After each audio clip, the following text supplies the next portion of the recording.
Boris Johnson.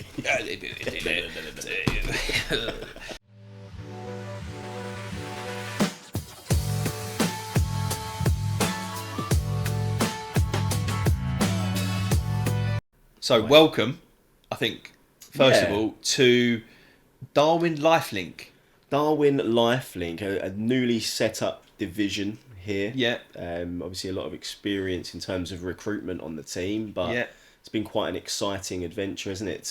So I think let's first of all start what Darwin Lifelink is, right? Yeah. So Darwin Lifelink is Darwin Recruitment's take on the life science industry. Yeah. Right. Yeah. So, and we'll go into it probably in a bit more detail as to the why, as to what we hope to bring. But first of all, we're going to be doing a YouTube series, hopefully one a week, on videos on career advice, hiring talent. Hopefully we'll get a few blog ideas coming through from the viewers as to go, what do you want us to talk about? So obviously we are recruiters, but also we're hoping to maybe take our spin on certain topics. Yeah, absolutely. I think it's in the industry. It's a learning curve for us about some of the trends in the industry as well. I think it's been really exciting to work with some very intelligent, very kind of exciting businesses across Europe. I know that you've been focusing more on the Nordic region. Yep, so more on Scandinavia. That's the main area that I'm focusing on. So probably first of all, I mean, we've dived into a bit there, but maybe we should introduce ourselves to the viewers. I'll let you fire away. So fun enough, we're both called James. Yep. So actually, fun enough, you're going to have good-looking James right over there, older, more mature. So what you're going to have is you're going to have Jallen and JP. Yeah, I think to make it easier. Yeah. And also to keep it a bit more relaxed. So I'm James Allen. Are we going to have some kind of writing underneath? Hopefully, yeah. That's the marketing bit, right? Yeah, we don't do that. So, I've been in recruitment now for 11 years, 12 years. Trying to work out the maths. No, 11 years, I was right. Mainly into tech. And obviously about 6-8 months ago decided to, start up this life science division within Scandinavia, mainly. So it's Sweden, Norway, Denmark, maybe bits into Finland as well. But that's the area that I'm going to be focusing on. Yeah. And that's where I'm going to be hopefully adding a bit of a spin of that more Nordic and Scandinavian, the trends up there. Yeah, absolutely. And on to yourself, JP. Yeah, so whilst you're focusing on the northern part of Europe and the Scandinavian kind of area, I'm focusing on Switzerland. So we've divided the team quite nicely to incorporate all different areas of the world, really. Obviously, it's a booming area of operations. Obviously, we only have got to look back 2-3 years to see the kind of response that the pharmaceutical and the biotechnology industry had to COVID. And the kind, the necessity of that. I think, it's. I think as a recruiter, we're always going to be finding interesting companies and interesting people that we work with. Yeah. But I think when you're on the cutting edge of saving people's lives, I think that's really exciting. I think that's what we found to start off with it, right? Is that, when we're looking at life sciences, we're looking at the biotechnology side of things, the pharmaceutical side of things, the medical device side of things. Are really them three areas, I'd guess. So a quick question to yourself, right? So obviously coming from that Swiss side, working it for the past few months, what have you found in terms of maybe some of the trends, some of the growth areas, Sure. in terms of what you're finding when speaking to companies, but also speaking to the candidate network?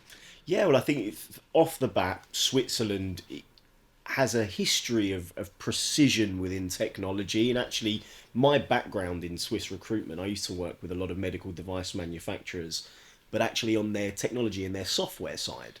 Yeah. And what I've kind of worked out over the past couple of years working in Switzerland is that this is a global hub for medical device manufacturers, whether it's, the liquid handling instruments that are used in laboratories to develop drugs, or whether it's very targeted and precise medical equipment that's used to treat specific therapies. Mm-hmm. And so I think, this is always going to be an area where life sciences meets technology, and I think Switzerland is a booming place for that. But generally speaking, across all three areas, pharma, biotech, and medical devices, the amount of patents that get generated on a monthly basis for new technologies, new drugs in Switzerland is pretty impressive.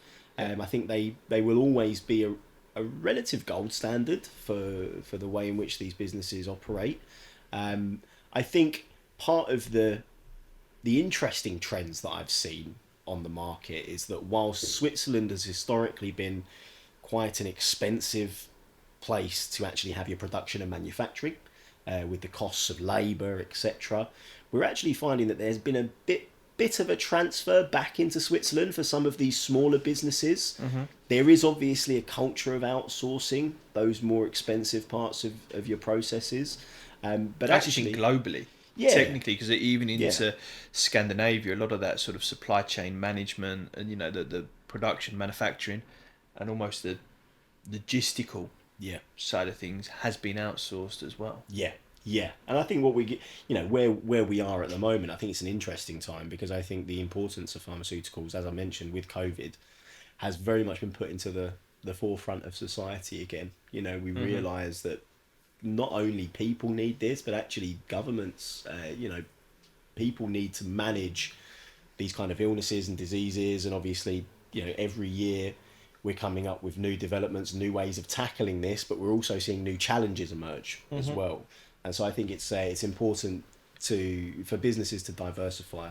Yeah, for sure. No, definitely. I think, I was reading an article the other day, and I know that Sweden, there was sort of the main EU countries, and I think it was like 27 EU countries, and I think about 10 industries, so automotive, pharmaceuticals, or life sciences. Sweden this year for growth was number 3 out of all of them areas, predicting I think about a 14% growth. I think Switzerland was maybe 5 or 6 in that area as well, again predicting growth. I think that was about 6 or 7% of GDP, which is obviously quite a good number. Yeah, absolutely. When you're looking at that. I definitely think in Sweden, it's the reason why that growth is going to be there is it's the investment. Right. So, for example, businesses like AstraZeneca. And this is investment from private finance or investment? Private finance, right. But also businesses like AstraZeneca setting up development hubs in the country. Yeah. So they're actually, businesses like that are actually funding it themselves into the areas. You've got Lund. Lund is a huge hub for life sciences. Got 2 big science parks down there, Medicon and Idion. 2 huge areas where a lot of these life science businesses are setting up. Yeah. And actually, what that does is that attracts talent from around the world to come here and be saying, yeah, cool, we want to be a part of this growth, part of this journey. Yeah. I actually think that a lot of people out of COVID, it hugely spiked because we needed it to. Cool. I think over sort of 2 years, they probably expected it to stop. I don't think it has. No. I think it's going to keep going. So there's some huge opportunities within Sweden and especially Denmark as well, in terms of these life science companies, what they're doing, and how they can just sort of, like we say, like tackle these illnesses, diseases. Health is wealth. Yeah, at the end of the day, and investing money into these things is needed. And for us as recruiters, a lot of people probably, think we're just there to make the money. Yeah. But our main goal here and our end game is to help these businesses at the end of the day. Yeah, and to help the the talented scientists and medical professionals that are really going to be at the forefront of changing lives and changing outcomes. And I think for me, I think that's where we can add value. I think as our skills are not in the medical space. You speak to me about oncology or sort of cell and gene therapy. Otherwise, we'd probably be in lab coats, work in a laboratory, right? 100%. Maybe one day we'll do a video where we do wear lab coats, but If that's what the viewers want, then that's what they'll get. so come to us, talk to us, and we'll give you advice. You know, Absolutely. we're on LinkedIn, no doubt. Maddie, our marketing guru, should we call her? Sometimes she'll no doubt put links to LinkedIn or stuff in the video or whatever in the blurb. So Yeah. you know, connect with us. And the one thing that I definitely want from this series is the people watching it come to us with questions. Yeah. What Yeah. do you want to know? What do you want us to answer? Yeah. What are the challenges How can we help you? Yeah. Because then we can put that into a video and hopefully give some practical, real life examples. Yeah. You know, we're going to be talking about a few. We're going to be doing a few questions in terms of like tech in this market, and giving our spin on where we think things are going to go. But definitely, we want it to be more real life and helping people out. I think that's what the goal of this is going to be. Yeah, You I know? think, when you're in a very competitive market like this, it can be quite a lonely place for a candidate if you're applying for positions online in quite a faceless way and not really ever getting the feedback that you're looking for. And we've seen it, right? We've seen, Yeah. we see it, right? People apply for our job adverts, and the CV that we get sent is rubbish. Yeah. I'm sorry, there's no better way to put it. It's It's not fit rubbish. for purpose. Right? Yet we've spoken to that candidate, and they are perfect. Yeah, yeah, yeah. You know, and you then seem to think to yourself, is there actually any reason why you're not getting anything back when that's the CV that you're applying with? Yeah, yeah. And that's how we can add value. You know, we have the luxury of speaking to these people, of understanding the person behind the CV. Exactly. And, I suppose what we can do is, first of all, we can make sure that your CV gives you the best chance. But even beyond that, our job is to network. And our job is to, okay, candidate, so you're looking for this, you're looking for that, you've got skills in this area. Yeah. Let me do the introduction for you. Yeah. But you're quite right. I think without kind of helping candidates to understand what managers want to see on CVs, Yeah. then Exactly. really it becomes a tougher process. So, and they're the questions that we want to be able to help people with. Yeah. Right. In terms of this sort of series, I think we're going to be doing maybe 6 to 8 videos. Yeah, covering all the sort of areas, I would say, areas of operations within a typical pharma or a biotech company. Giving our spin on it as 2 recruiters, and hopefully giving advice. We might even try and get some speakers involved. If there's some people out there that do want to, come and chew the fat with us. I think that's really subject. important. We've got another colleague, Hash, as well, who looks after Germany. Yeah. So no doubt he'll come in for a few of these as well, and want to get involved and have a conversation about that as well. So obviously before we probably wrap this video up, the first one, the introduction, let's get to know more about the man behind JP. Wow. Right? Wow. So outside of work, JP? Outside of work, my life is my dog. Boss. Yeah. He's called Boss. Boss the dog. Nice. A black Shar-Pei. A real hound of a dog. Yeah. But I love him. Absolutely love him. How old is Boss? He's 8, so I say he's black, he's getting grey. He's losing the corners. But yeah, outside of that, football and my lovely girlfriend. I've got to say that. I have to say that. This is going out publicly. Yeah. So those are the 3 things. Let's hope that Maddie can work her magic, because you've mentioned her after Boss. Yeah. And after Arsenal. So let's say that post-edit. Can we kind of maybe change that round so it goes the girlfriend, yeah, Boss, maybe some love hearts, and then Arsenal. Fine. Obviously Arsenal fans, so yeah, probably our mood is going to be very dictated to how Tuesday or Wednesday nights go now. Absolutely, yeah. Which we're happy about, back in the Champions League. And Maddie is a Tottenham fan, just so the people at home know.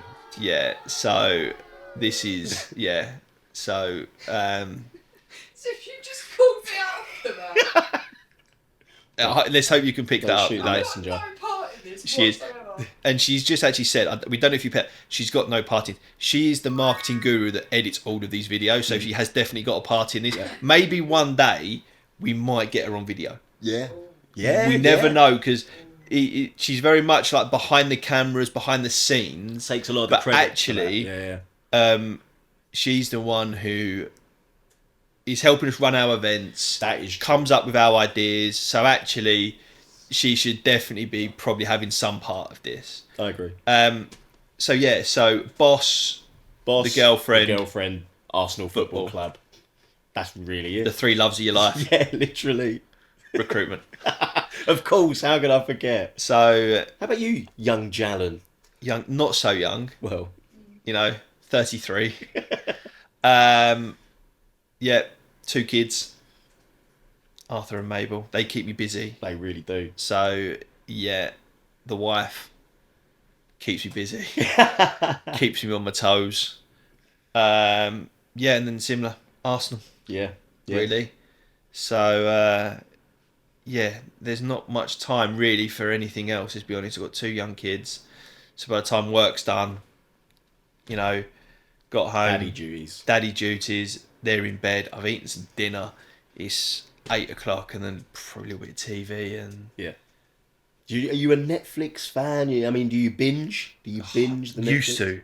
Used to. I used to love a binge. In terms of when I mean a binge, I mean like a 2 a.m, 3 a.m. sort of still go at that point, thinking, one more episode.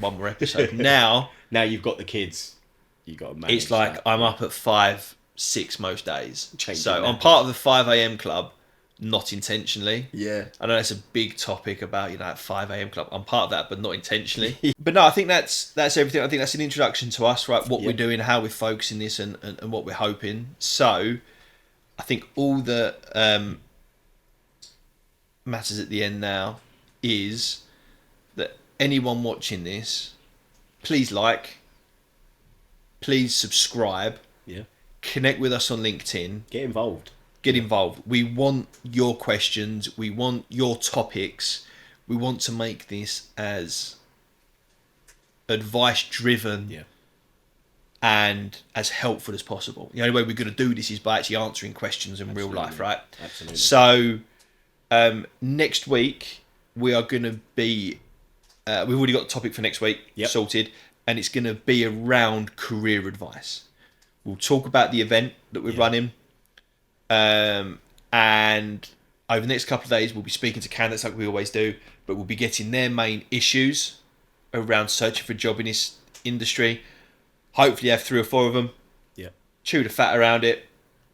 Absolutely. And hopefully have a video on it. So, I think that's it. It's been a pleasure. See you next time. Like and subscribe.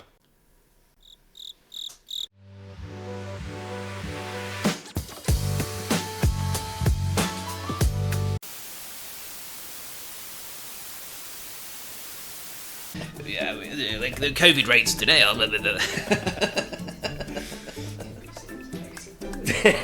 What? That's exactly how we talk. It's the face as well.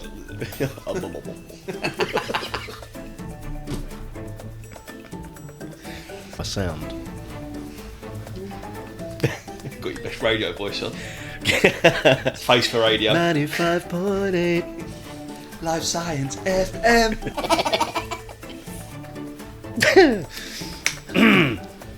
Haha. So. Right, are you ready? I'm ready. Beautiful. Was that good or was that good?